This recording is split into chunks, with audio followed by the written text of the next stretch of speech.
কুড়িগ্রামের চরাঞ্চলে প্রায় ২,০০০ দরিদ্র পরিবার টিসিবির পণ্য থেকে বঞ্চিত। স্মার্ট কার্ডে পণ্য বিতরণ হলেও স্বজনপ্রীতি এবং অনিয়মের অভিযোগ রয়েছে। জেলা প্রশাসন জানায়, অভিযোগ পেলে নেওয়া হবে ব্যবস্থা। কুড়িগ্রাম প্রতিনিধি MS সাগরের রিপোর্ট আর জানাচ্ছেন ফারিন ইসলাম টুম্পা। সারা দেশের মতো কুড়িগ্রামেও ভর্তুকি মূল্যে পণ্য সরবরাহ করছে টিসিবি।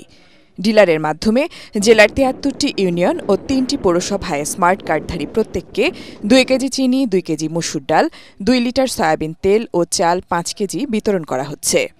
তবে অভিযোগ রয়েছে, স্থানীয় জনপ্রতিনিধিদের স্বজনপ্রীতি ও অনিয়মের কারণে টিসিবির পণ্য পাচ্ছে না জেলার চরাঞ্চলের প্রায় ২,০০০ দরিদ্র পরিবার। টিসিবির কার্ড আমাকে জীবনে দেয় না, আমরা জানি না, দেয়ও না, বড় হয় না। আমাকে কিছু জিনিস দেয় না টিসিবি। সদর উপজেলার হলখানা ইউনিয়নের চরসারডোব এলাকার চেয়ারম্যান ও মেম্বারের বিরুদ্ধে ইউএনওর কাছে অভিযোগ দেয়া হলেও মেলেনি প্রতিকার। নাগেশ্বরী উপজেলার কচাকাটা, নারায়ণপুর ও নুনখাওয়া ইউনিয়নের দুর্গম চরাঞ্চলের স্থানীয় জনপ্রতিনিধিদের বিরুদ্ধেও টিসিবির পণ্য বিতরণে অনিয়মের অভিযোগ উঠেছে। ছাগল গরু পুষে এই যে আল্লাহ দিন কোনো মতে নিতেছে, খুব কষ্টেই আছে।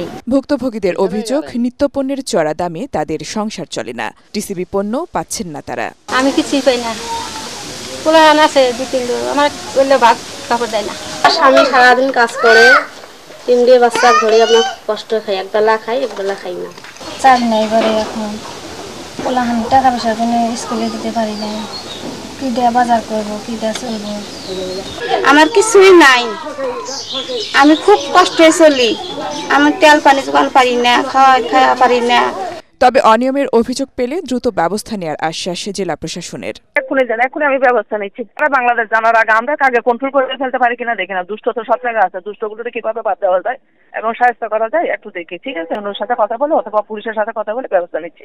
বাংলাদেশ উন্নয়ন গবেষণা প্রতিষ্ঠানের তথ্য মতে, দেশের সবচেয়ে দারিদ্র্যপীড়িত প্রায় ২৪.৫ লাখ মানুষের বসবাস কুড়িগ্রাম জেলায়। Bureau report, ATN Bangla.